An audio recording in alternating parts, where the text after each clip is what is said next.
Hello friends, welcome back to the second video of this series. आपका स्वागत है इस सेकंड वीडियो में। और हम लोग इस सीरीज में इंग्लिश स्पीकिंग कोर्स का जो आपको सारा मटेरियल देंगे, उसमें आप देखना कि हर एक वीडियो के बाद आपका कॉन्फिडेंस लेवल कहां तक जाएगा। आप खुद देखना कि आपका कॉन्फिडेंस लेवल 0 से ऊपर ही जाएगा, ऊपर से फिर ऊपर ही जाएगा, नीचे कभी भी नहीं आएगा। इस वीडियो में हम लोग डिस्कस करेंगे आज सब्जेक्ट क्या होता है, ऑब्जेक्ट क्या होता है, और वर्ब से पहले जो हेल्पिंग वर्ब आते हैं जो कि बहुत ही इंपॉर्टेंट होता है एक इंग्लिश स्पीकिंग में, उसके बारे में हम लोग आराम से डिस्कस करेंगे। यहाँ पे एक बात मैं आपको क्लियरली बताना चाहूंगा कि मेरी वीडियोस देखने के बाद आपकी इंग्लिश की जो रूल्स रेगुलेशन जो ग्रामर है वो तो आपको क्लियर हो जाएगी, लेकिन बोलना आपको तभी आएगा जब आप किसी के साथ बोलना शुरू करेंगे। कैसी मर्जी बोलना शुरू कीजिए, अगर आप बोलोगे नहीं तो आपको आएगी भी नहीं। यहाँ पे मैं आपको एक एग्जांपल दूंगा एक छोटे से बच्चे का। एक छोटा सा जो बच्चा होता है वो डेवलप करता है पहले 1 से 3 साल तक, और उसके दिमाग में वोकैब जो है आती जा रही है, लेकिन जब वो बोलना शुरू करता है तो वो लंबे लंबे सेंटेंस नहीं बोल पाता। वो छोटे छोटे सेंटेंस ही बोल पाता है। कई बार तो ऐसे वो 2-3 वर्ड ही बोल पाता है और उसको उससे आगे कुछ बोलना नहीं आता, लेकिन दूसरे को समझ आ चुकी होती है कि बच्चा क्या बोल रहा है। ऐसे ही आपने करना है। आपने भी जब बोलनी शुरू करनी है, चाहे आप छोटे छोटे सेंटेंस बोले, चाहे आप 3-3 वर्ड्स ही बोले, चाहे आप बीच में हिंदी ही क्यों ना डाल दें, इससे आपको क्या होगा कि आपका कॉन्फिडेंस लेवल बढ़ता जाएगा और आपकी स्पीकिंग इंप्रूव होती जाएगी। एक बच्चे की तरह जब बच्चा 3 साल का हो जाता है वो पूरी इंग्लिश बोल पाता है, वैसे ही आपकी इंग्लिश मेरे सीरीज के एंड तक बहुत इंप्रूव हो जाएगी अगर आप बोलते जाओगे। एक और एग्जांपल दूंगा मैं अपना यहाँ पे कि मैंने इंग्लिश कैसे इंप्रूव किया। मेरा एक MBA का एग्जाम क्लियर हुआ था और उसमें ग्रुप डिस्कशन थी, और ग्रुप डिस्कशन में हमने इंग्लिश में कन्वर्सेट करना था। मैं वहां पे चले गया, मुझे लगा कि मैं बहुत अच्छी इंग्लिश जानता हूं और मैं बोल भी पाऊंगा। हमारे ग्रुप में 5 to 10 स्टूडेंट्स बैठे हुए थे, और जब मेरी टर्न आई तो मेरे जुबान से इंग्लिश निकली ही नहीं। मैं हिंदी में बोलना शुरू कर दिया और मेरी जो लाते थी वो कांपनी शुरू हो गई, क्योंकि मेरी लैंग्वेज इंग्लिश तो थी ही नहीं। उसके बाद जब मैं घर में आया तो मैंने ये सब जब डिस्कस किया अपने पेरेंट्स के साथ, उन्होंने कहा एक बात तो अच्छी थी कि तूने बोला। कुछ बच्चे उस ग्रुप में ऐसे भी थे जो बिल्कुल भी नहीं बोले। मैंने ट्राई तो की और उसने मेरा कॉन्फिडेंस लेवल बढ़ा दिया कि एटलीस्ट मैंने ट्राई तो की बोलने की। ठीक है, मैंने एक वर्ड ही बोला, लेकिन ग्रुप में बैठ के इतने और जो हमें देख रहे थे टीचर्स, उनके सामने मैं बोला, एटलीस्ट मैंने ट्राई तो की। और उसके बाद मेरा कॉन्फिडेंस लेवल बढ़ गया और मेरे इंग्लिश बोलने का तरीका भी इंप्रूव होता गया। मैं हर बार जब भी कन्वर्सेट करता था थोड़ी थोड़ी इंग्लिश बोलता था और उससे मेरी इंग्लिश इंप्रूव होती गई। And now I can conversate with anyone in English and I don't have any problems in speaking English. So let's start our lecture. सबसे पहले मैं आपको बताऊंगा कि सब्जेक्ट क्या होता है। सब्जेक्ट होता है जहां से बात स्टार्ट होती है। ये नाउन होता है, चाहे मैं स्टार्ट करूं बात, चाहे मैं किसी और की बात करूं या किसी चीज की बात करूं, जहां से स्टार्ट होती है बात या जो बंदा बात स्टार्ट करता है वो सब्जेक्ट होता है। और जिस नाउन पे आके बात खत्म होती है या जिस चीज पे आके बात खत्म होती है या जिस आदमी के ऊपर आके बात खत्म होती है वो ऑब्जेक्ट होता है। ये मैं एक्सप्लेन करूंगा आपको डिटेल में अपने लेक्चर में। हम लोग देखते हैं यहाँ पे कि इंग्लिश में सब्जेक्ट किसको बोला जाता है। A subject is a part of a sentence that contains the person और thing performing the action or verb in a sentence। क्या कहते हैं? सब्जेक्ट सेंटेंस का वह पार्ट है जिसमें पर्सन और थिंग शामिल होता है, जो कि सेंटेंस में एक्शन करने वाला होता है। मतलब कि जो एक्शन कर रहा होता है उसको हम लोग सब्जेक्ट बोलते हैं, चाहे वो चीज हो चाहे वो पर्सन हो। और मैंने यहाँ पे एग्जाम्पल दिया है। एग्जाम्पल में देखिए क्या लिखा है, राम लाइक्स श्याम, राम श्याम को पसंद करता है। एक्शन कौन कर रहा है? यहाँ पे राम कर रहा है। राम क्या करता है? राम पसंद करता है। सो एक्शन कौन परफॉर्म कर रहा है? यहाँ पे राम कर रहा है, और इसलिए हमारा जो यहाँ पे सब्जेक्ट बन गया वो राम बन गया। अब देखिए ऑब्जेक्ट क्या होता है। ऑब्जेक्ट की डेफिनेशन क्या बोलते हैं इंग्लिश में? The object of a sentence is the person और thing that receives the action of the verb. अब वर्ब सब्जेक्ट के बाद सेकंड वर्ड होता है, और ऑब्जेक्ट क्या होता है? वो चीज या पर्सन होता है जो कि वर्ब का एक्शन रिसीव कर रहा होता है। सब्जेक्ट वर्ब छोड़ रहा होता है, और जो ऑब्जेक्ट है वो रिसीव कर रहा होता है वर्ब को। और ये मैंने आपको यहाँ पे एग्जाम्पल के साथ बताया है। यहाँ पे देखिए, यहाँ पे मैंने बताया कि राम लाइक्स श्याम। अब श्याम को क्या किया जा रहा है? श्याम को पसंद किया जा रहा है। किसके द्वारा? राम के द्वारा। तो राम क्या हो गया? सब्जेक्ट हो गया, और श्याम क्या हो गया? यहाँ पे ऑब्जेक्ट जो कि वर्ब को रिसीव कर रहा है। अब आप देखिए कि ऑब्जेक्ट और सब्जेक्ट चेंज हो सकते हैं। जैसा कि मैंने कहा था कि राम श्याम को पसंद करता है, तो मैं इसी तरह कह सकता हूं कि श्याम राम को पसंद करता है। इसमें क्या हो गया? सब्जेक्ट श्याम हो गया, और राम क्या हो गया? राम यहाँ पे ऑब्जेक्ट हो गया। तो अगर आपको समझ आ गया हो सब्जेक्ट और ऑब्जेक्ट, तो ये आपके लिए इजी हो जाएगा एक sentence banana. Now let's discuss helping verbs. Helping verbs क्या होते हैं और हेल्पिंग वर्ब्स का यूज कहाँ कहाँ होता है, ये हम लोग अब डिस्कस करेंगे। सबसे पहले देखिए कि हेल्पिंग वर्ब्स होते कौन कौन से हैं इंग्लिश में।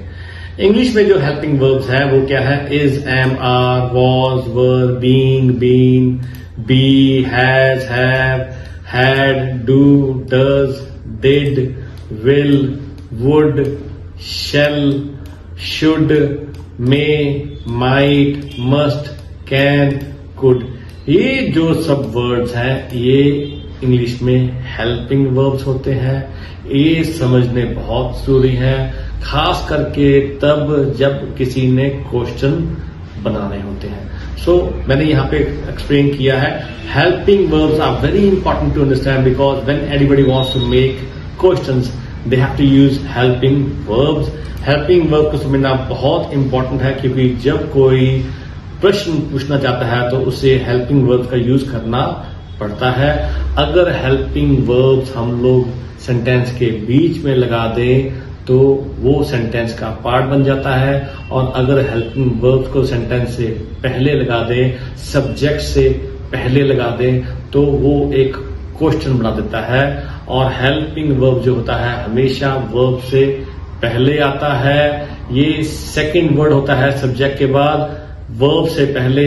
मैंने आपको पहले लेक्चर में कहा था कि जो वर्ब होता है वो सेकंड वर्ड होता है, लेकिन अगर हेल्पिंग वर्ब यूज करना है तो ये वर्ब से पहले आता है। बिना हेल्पिंग वर्ब के भी हम लोग सेंटेंस बना सकते हैं, लेकिन अगर हमने एक मीनिंगफुल सेंटेंस बनाना है तो हेल्पिंग वर्ब का यूज होता है। हम लोग डिस्कस करेंगे एक एग्जांपल के साथ। अब देखिए कि एग्जांपल क्या है, ही शुड ईट।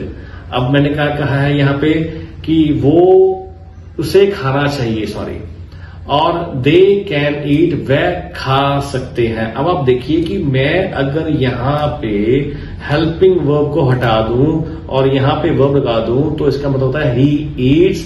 तो वो क्या मतलब हुआ इसका हिंदी में? वो खाना खाता है। पर मुझे क्या चाहिए यहाँ पे, इसका एक मीनिंग और डिफरेंट और अच्छा बनाना है। तो मैंने कहा he should eat, different meaning था, उसे खाना चाहिए, तो मैंने यहाँ पे हेल्पिंग वर्ब लगा लिया और उसका मीनिंग डिफरेंट हो गया। अब यहाँ पे देखिए दे कैन ईट, मैंने कहा लिखा है यहाँ पे वो खा सकते हैं। अगर मैं यहाँ से कैन हटा दूं तो इसका मतलब क्या, दे ईट, वो खाते हैं। पर मुझे यहाँ खाते हैं नहीं करना, मुझे यहाँ हेल्पिंग वर्ब समझना है, तो मैंने यहाँ पे लगा दिया दे कैन ईट, वो खा सकते हैं। सो आपको क्लियर होना चाहिए कि हेल्पिंग वर्ब होते क्या है। अब आप एक चीज और बताऊं, जो वर्ब और जो हेल्पिंग वर्ब होते हैं ये अगर हम लोग जब ट्रांसलेट करते हैं तो ये हिंदी के सेंटेंस का आखिरी जो पार्ट होता है वो होता है, लेकिन इंग्लिश में क्या होता है, ये सेकंड और थर्ड वर्ड होते हैं, हेल्पिंग वर्ब और वर्ब। ये हम लोग डिटेल में डिस्कस करेंगे इसी लेक्चर में, और आपको बताऊंगा कि कैसे हिंदी में और कैसे इंग्लिश में वर्ब और हेल्पिंग वर्ब आते हैं और कैसे हिंदी में आते हैं, हम लोग डिस्कस करेंगे डिटेल में। अब हम हेल्पिंग वर्ब को डिटेल में डिस्कस करेंगे। एक एक हेल्पिंग वर्ब को मैं आपको समझाऊंगा और आपको क्लियर होता जाएगा कि हेल्पिंग वर्ब का मीनिंग क्या है, किस हेल्पिंग वर्ड का क्या मीनिंग, और ये सेंटेंस में कहाँ यूज होता है और ये हिंदी में कहाँ आता है, ये हम लोग डिस्कस करेंगे। अब देखिए यहां पर सबसे पहले डिस्कस करूंगा इज, एम एंड आर को डिस्कस करूंगा। तो इज एंड आर का हिंदी में क्या मीनिंग होता है, और एम का मीनिंग क्या होता है हिंदी में, हूं। अब आप देखिए एग्जाम्पल के साथ, अब मैं लिखा है ही इज माई फ्रेंड। अब आप देखिए इज क्या होता है, तो मैंने क्या लिखा, ही इज माई फ्रेंड। ही मतलब वह, माई हो गया मेरा, फ्रेंड हो गया दोस्त, और देखिए ये देखो हिंदी में जो है ये लास्ट में आ गया। सो जैसा कि मैंने आपको कहा था कि जो हेल्पिंग वर्ब होता है ये हिंदी में लास्ट में आता है, ये पहले नहीं आता। और अगर हम हेल्पिंग वर्ब को बाहर ले आए तो क्या मीनिंग निकलेगा, देखिए यहां में लगा ही इज माई फ्रेंड, इसका मतलब वह मेरा फ्रेंड है। अब आप देखिए मैंने इज को बाहर ले आया, सब्जेक्ट से पहले ले आया, तो अब क्या मीनिंग निकला, इज क्या बन गया, क्या। अब क्या मीनिंग निकला, क्या वह मेरा फ्रेंड है। मैंने अब कहा ना क्वेश्चन बन जाता है हेल्पिंग वर्ब, और अगर आपने क्वेश्चनिंग करनी है तो हेल्पिंग वर्ब्स की बहुत इंपॉर्टेंस यहां पे बढ़ जाती है। अब हम लोग डिस्कस करेंगे आर।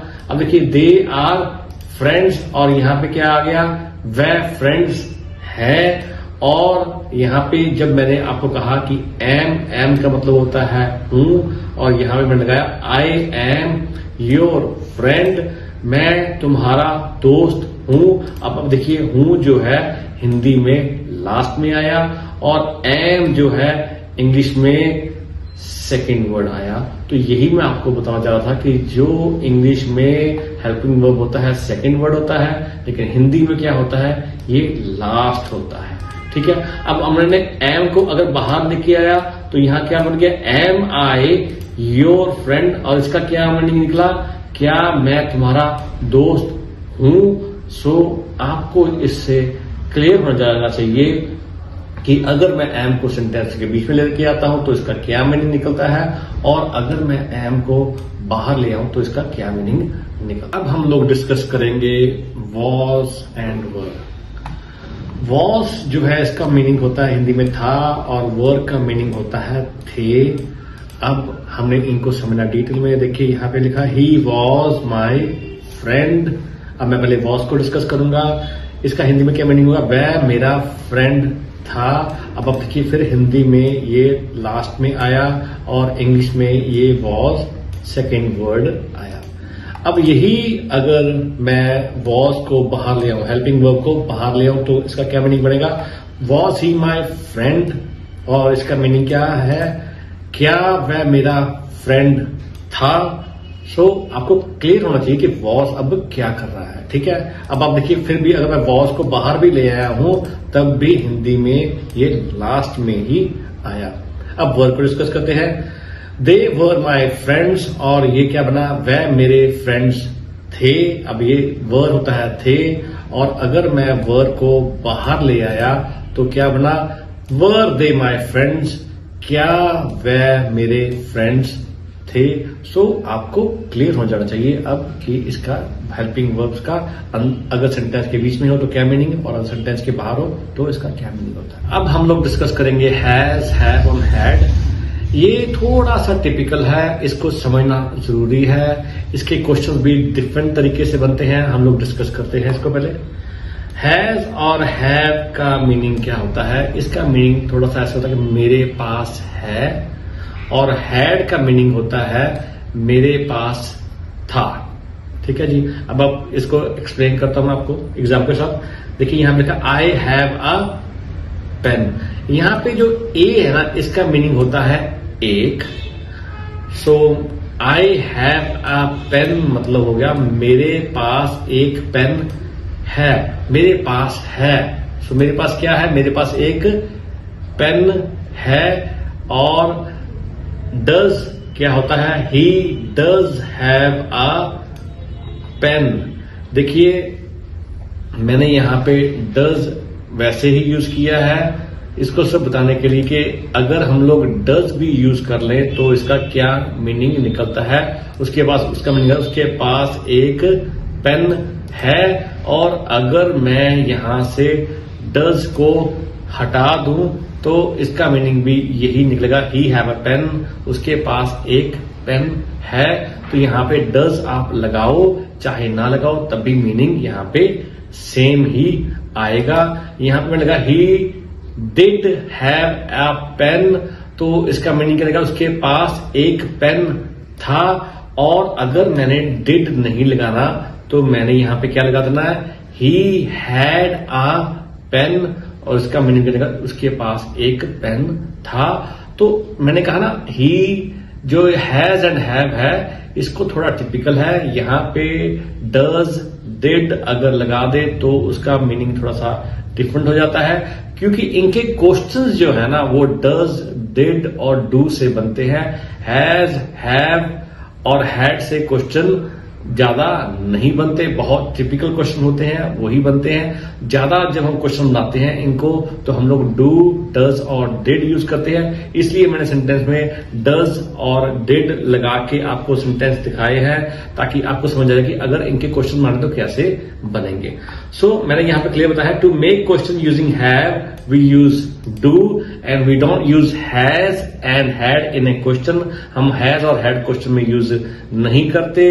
अगर हमने हैज और हैड वाले क्वेश्चन बनाने हैं तो वहां पे भी हम लोग क्या यूज करते हैं, हैव यूज करते हैं और उसके साथ हम लोग डिड लगाते हैं। कैसे, ये आपको मैं अभी यहां पे बताता हूं। यहां पे जो मैंने आपको कहा था ही हैज अ पेन आएगा, यहां पे he does have a pen. और अगर मैंने डज हटाया है तो मुझे हैव नहीं, यहां पे ही के साथ हैज लगाना होता है, तो मैंने वो करेक्ट कर दिया आपको। अब आप देखिए क्वेश्चन कैसे बनते हैं इनके। यहां बनता है do I have a pen. देखिए यहां पर लिखा आई हैव ए पेन और मैंने इसका क्वेश्चन कैसे बनाया, do I have a pen. इसका मतलब मेरे पास पेन है। अब ये हैज वाला था एक सेंटेंस और यहां पे मैंने डज हैव वाला लगाया था सेंटेंस के बीच में। अब मैंने इसका क्वेश्चन बनाना है तो मैंने क्या लिखूंगा, does he have a pen. इसका मतलब क्या उसके पास एक पेन है। यहां लिखा ही हैज ए पेन और जब मैंने इसका क्वेश्चन बनाना है और हेल्पिंग वर्ब को बाहर लेके आना है तो मुझे यहां पे डज यूज करना पड़ा और ये मुझे हेल्पिंग वर्ब लगाना पड़ा और अंदर हैज की जगह मैंने यहां पे देखिए हैव लगा दिया और इसका क्वेश्चन बन गया। और अगर यही मैं ही हैड अ पेन, अगर मैंने इसका क्वेश्चन बनाना है तो मुझे हेल्पिंग वर्ब कौन सा यूज करना पड़ेगा, यहां पे डिड। और मैंने डिड जब बाहर लेके आया तो मैंने कहा did he have a pen और यहां पे देखिए हैड था और हैड की जगह यहां पे देखिए हैव आ गया। और मैंने इसका क्या मीनिंग है, क्या उसके पास, यहां पे मेरे पास नहीं आना था, यहां पे आना था क्या उसके पास पेन था, तो यहां पे डिड लग गया।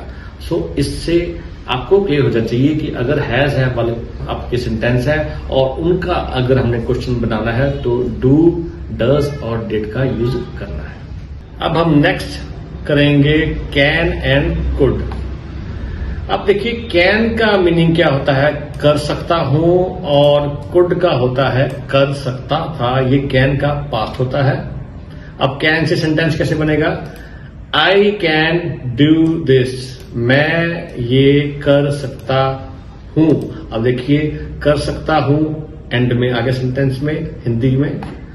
और अगर हम लोग कैन को अगर बाहर ले आए तो उसका क्या मीनिंग बनेगा, उसका आया कैन आई डू दिस और इसका मीनिंग क्या बनेगा, क्या मैं ये कर सकता हूं। सो आपको क्लैरिटी हो जाएगी अगर कैन कैसे यूज करना है। और कुड होता है इसका पास्ट। अगर मैं यही लगाता आई कुड डू दिस। तो इसका मतलब क्या बना, मैं ये कर सकता था, और अगर मैं कुड को बाहर ले आऊं तो क्या सेंटेंस बनेगा, कुड को बाहर ले आऊं तो बनेगा कुड आई डू दिस। इसका मीनिंग बना क्या मैं ये कर सकता था। ठीक है, आगे चलते हैं। अब हम लोग बात करेंगे डू एंड डज और डिड की। डू डज का मीनिंग होता है करता है, और डिड का मीनिंग होता है किया है। देखिए, डू एंड डज को हम लोग नॉर्मली सेंटेंस में एज इट इज यूज नहीं करते, क्योंकि वर्ब की फर्स्ट फॉर्म वही काम करती है जो डू एंड डज करती है। जैसे कि आई ईट, मैं खाता हूं, आई डू ईट, मैं खाता हूं। सो सेम मीनिंग निकलता है। इसलिए हम लोग डू और डज सेंटेंस में नहीं यूज करते। हम लोग नेगेटिव सेंटेंस में जब बात करनी हो तो do, does not, do not, did not use करते हैं। पॉजिटिव सेंटेंस में हम लोग वर्ब की फर्स्ट फॉर्म और सेकंड फॉर्म से भी काम चला सकते हैं। पर मैं आपको क्लियरली एग्जांपल के साथ बताता हूं। अभी देखिए यहाँ पे मैंने क्या लिखा है, we don't normally use do, does और did in a sentence, but we do use them in a negative sentence. देखिए, लाइक आई डू वर्क, इसका मतलब होता है मैं काम करता हूं, और आई वर्क, मैं काम करता हूं, सेम मीनिंग निकलता है। सो हम लोग फर्स्ट फॉर्म से भी वही बात बोल सकते हैं जो डू के साथ बोल सकते हैं। अगर डू लगाओगे सेंटेंस खराब नहीं होता, और हम लोग डू के बिना भी काम कर सकते हैं। अब यहाँ पे देखिए, अगर मैं डू को बाहर ले आऊं तो क्या बनेगा, डू आई वर्क, मीनिंग क्या मैं काम करता हूं। ठीक है, अब डज, ही डज वर्क। अब ये क्या कहता है, वह काम करता है, और यही बात अगर मैं बिना डज के भी बोलना चाहूं तो बोलूंगा ही वर्क्स। यहां पे बस इतना ही फर्क है कि यहां वर्ब के साथ एस लगाना जरूरी होता है। यहां पे देखिए मैंने एस लगा दिया है। ही का वर्ड जब प्रयोग करते हैं हम लोग तो उसके साथ जो वर्ब आती है उसके साथ एस या ईएस लगती है। ये आगे मैं आपको नेक्स्ट लेक्चर में डिटेल बताऊंगा।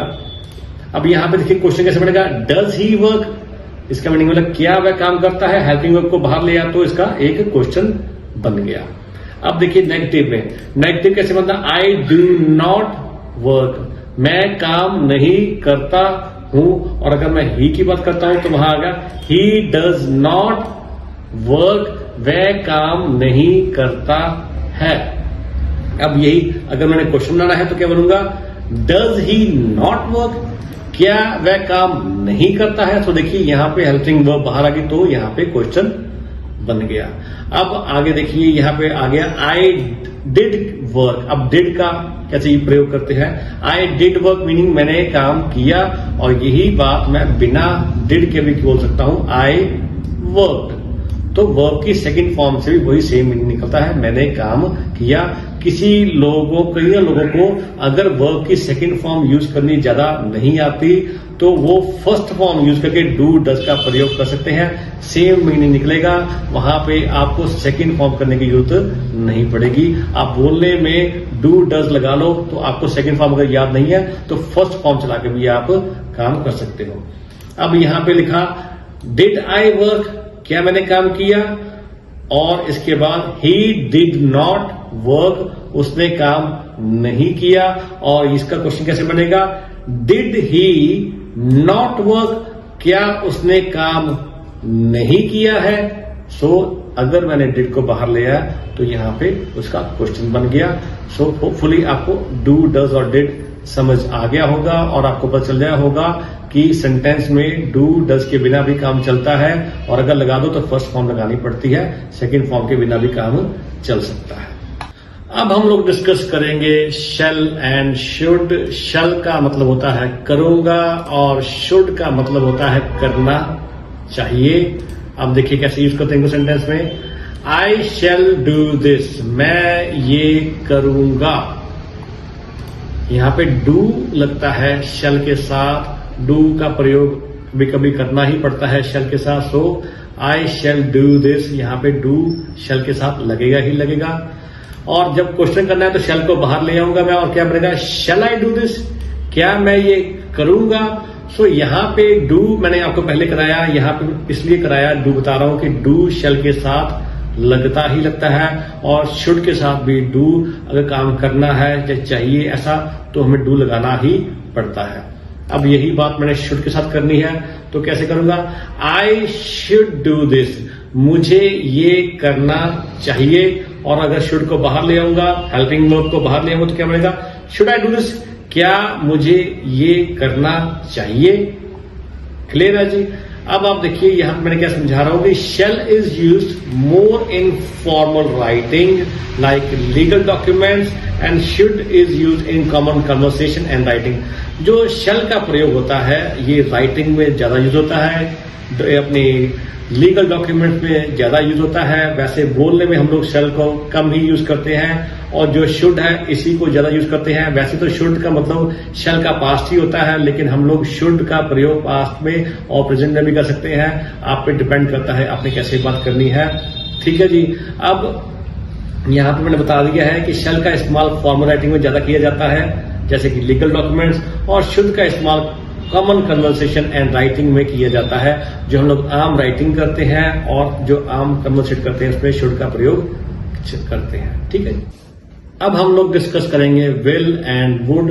थोड़ा सा इसको आपने अंडरस्टैंड करना है। विल एंड वुड को थोड़ा सा ये भी टिपिकल होता है, क्योंकि हम लोग विल और वुड सेम जगह पे ही यूज भी कर सकते हैं। कॉमन कन्वर्सेशन में हम लोग विल भी सेम जगह पे यूज करते हैं और वुड भी सेम जगह पे यूज करते हैं, पर इसका यूज जो करना है उसमें थोड़ा सा टेक्निकल पॉइंट है, वो मैं आपको समझाऊंगा। देखिए विल जो होता है, विल होता है इसका मीनिंग होता है करूंगा, जैसे कि शेल का मीनिंग होता था। पर अगर कोई काम फ्यूचर में स्टार्ट करना है तो हम लोग किसका प्रयोग करते हैं, विल का। मान लीजिए मैंने कोई काम स्टार्ट करना है फ्यूचर में, तो वहां पे मैं यूज करूंगा विल का। और अगर मैंने फ्यूचर में काम खत्म करना है, स्टार्ट नहीं करना, खत्म करना है फ्यूचर में, वुड भी फ्यूचर में यूज होता है, लेकिन अगर मैंने फ्यूचर में काम खत्म करना है तो वहां पे मैं वुड यूज करूंगा, वहां पे विल यूज नहीं करूंगा। ठीक है जी। तो वहां पे आपको मैं यहां थोड़ा गलत लिख दिया है, तो वहां पे मैं वुड यूज करूंगा। ठीक है जी। अब आप देखिए इसको मैं एग्जांपल के साथ बताऊं आपको, जैसे कि आई विल डू दिस, इसका मीनिंग क्या हो गया, मैं ये करूंगा। और अगर मैंने हेल्पिंग वर्ब को बाहर ले आया तो मैंने क्या बना, विल आई डू दिस, क्या मैं ये करूंगा, और मैं ये काम स्टार्ट करने की बात कर रहा हूं। तो वो मैंने आपको बताया कि ये फ्यूचर में अगर कोई काम स्टार्ट करना है तो वहां पे विल का प्रयोग होता है। अब वुड का कैसे यूज करते हैं, अब वुड को किस सेंटेंस में यूज करते हैं वो बताता हूं मैं आपको। Would is use in a sentence like Jack said he would finish the work the next day. अब जैक ने यहां पे क्या कहा, जैक ने कहा कि वह अगले दिन काम खत्म कर देगा। जब ऐसा कोई बात है कि वो अगले दिन काम खत्म कर देगा तो वहां पे वुड का प्रयोग होता है, वहां पे विल का प्रयोग नहीं होता। पर लेकिन हम लोग कॉमन कन्वर्सेशन में विल भी यूज कर लेते हैं। हम लोग ऐसे बोल देते हैं Jack said that he will finish the work the next day, पर यहां पे अगर टेक्निकल जाना है तो यहां पे वुड यूज होगा। ठीक है।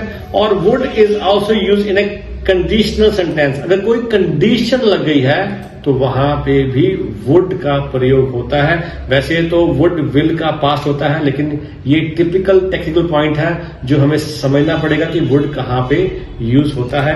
देखो यहां पे लिखा है I would phone Sue if I had her number. मैं अगर मेरे पास सू का नंबर होता तो मैं उसे फोन करता। ऐसी कोई कंडीशन अगर मेरे पास ये चीज होती, ये कंडीशन लगी कि कंडीशन क्या है, अगर मेरे पास ये चीज होती तो इसको बोलते हैं कंडीशन। यहां पे एक कंडीशन लगी कि ये कंडीशन अगर पूरी होती तो मैं दूसरा काम करता। अगर मेरे पास पैसे होते, अगर मेरे पास फोन होता, अगर मेरे पास बड़ी गाड़ी होती, तो ये क्या बन गई, अगर लग गया तो यहाँ पे कंडीशन लगी। और ऐसे कंडीशन जब सेंटेंस आते हैं वहां पे भी हम लोग वुड का यूज करते हैं। तो यहाँ पे मैंने उसका कंडीशन लगाई थी, अगर मेरे पास सू का फोन होता तो मैं उसे फोन करता, और यहाँ पे वुड का प्रयोग हुआ। और यही बात अगर मैंने क्वेश्चन बनाना है और इस हेल्पिंग वर्ब को बाहर लेंगे तो क्या बनेगा, would I phone Sue if I had her number. इसका मीनिंग क्या बना, अगर मेरे पास सू का नंबर होता तो क्या मैं उसे फोन करता। ये भी एक कंडीशनल क्वेश्चन सेंटेंस था और मैंने वुड को बाहर ले आया और यहाँ पे भी कंडीशन लगी, क्या मैं फोन करता अगर मेरे पास का फोन होता। सो ये टेक्निकल पॉइंट है वुड का जो आपको समझ आ जाना चाहिए। अब हम लोग बात करेंगे मे एंड माइट की, और इसके साथ ही ये लेक्चर यहाँ पे कंक्लूड हो जाएगा। अब मे क्या होता है, मे का मीनिंग होता है हो सकता है, और माइट का मीनिंग भी होता है हो सकता है। अब मे और माइट में डिफरेंस क्या है? मे और माइट में ये डिफरेंस है कि जो मे है ये सजेस्ट करता है high degree of probability. Probability होता है संभावना, और माइट जो है ये सजेस्ट करता है लोअर प्रोबेबिलिटी, मतलब होने की संभावना थोड़ी कम है। और मे में ऐसा जब बोलते हैं कि शायद हो जाए, तो उसमें मे जब लगाते हैं तो इसमें होता है कि होने की संभावना ज्यादा है। और अगर उसी सेंटेंस में अगर माइट लगा दे तो इसमें होता है कि होने की संभावना तो है लेकिन होने की संभावना कम है। हम लोग इसको डिस्कस करेंगे विद एग्जांपल। अब देखिए, मे भी हो सकता है और माइट भी हो सकता है। हम जो माइट है वो मे का पास होता है। अगर हमने माइट को पास्ट सेंटेंस में यूज करना है, to use might in a past sentence we use have. हम लोग इसमें हैव का प्रयोग करते हैं, माइट हैव। माइट हैव का मतलब होता हो सकता था। और अगर हमने प्रेजेंट में यूज करना है तो माइट का मतलब कि होने की संभावना कम है। अब देखिए यहां पे कैसे एग्जांपल, इट मे हैपन, इसका मतलब क्या हो गया, ऐसा हो सकता है और ऐसा होने की संभावना भी ज्यादा है। और मे को हम बाहर ले आए, अपने हेल्पिंग वर्ब को बाहर ले आए तो क्या बनेगा, मे इट हैपन। इसका मीनिंग क्या ऐसा हो सकता है, ये हो गया हमारा मे के साथ। और यही बात हमने अगर माइट के साथ करनी है तो हम लोग लिख सकते हैं इट माइट हैपन। यहां पे एक बात मैं आपको क्लियर कर दूं कि माइट का प्रयोग हम लोग वैसे कन्वर्सेशन में कम ही यूज करते हैं, पर यहां पे आपको बताना जरूरी था, इसलिए मैंने आपको मे और माइट का डिफरेंस भी बताना चाहा। अब देखिए यहां पे अगर मैंने यहां पे यूज किया इट माइट हैपन, तो इसका मतलब ऐसा हो सकता है लेकिन होने की संभावना कम है। और अगर मैंने माइट को यूज करना है पास्ट में तो मैंने क्या लिखा होता, इट माइट हैव हैपन्ड। इसका मीनिंग क्या है, हो सकता है ऐसा हुआ हो, लेकिन हुआ हो पास्ट में, तो वहां पे माइट के साथ हमने हैव लगाना जरूरी होता है। आगे नेक्स्ट लेक्चर में हम लोग और बेसिक्स डिटेल करेंगे। ये हेल्पिंग वर्ब के साथ मुझे लगता है अब तक आपका 20% इंग्लिश जो है वो मैंने इसमें कवर कर लिया है। जो लोग इसको समझ जाएंगे, इस लेक्चर को ध्यान से समझ जाएंगे, उनकी इंग्लिश 20% इंप्रूव हो जाएगी। बस उनको जरूरत है आगे किसी के साथ बोलने की, और जब वो बोलना शुरू कर देंगे तो उनका अपना कॉन्फिडेंस लेवल और फ्लुएंसी बढ़ती ही जाएगी।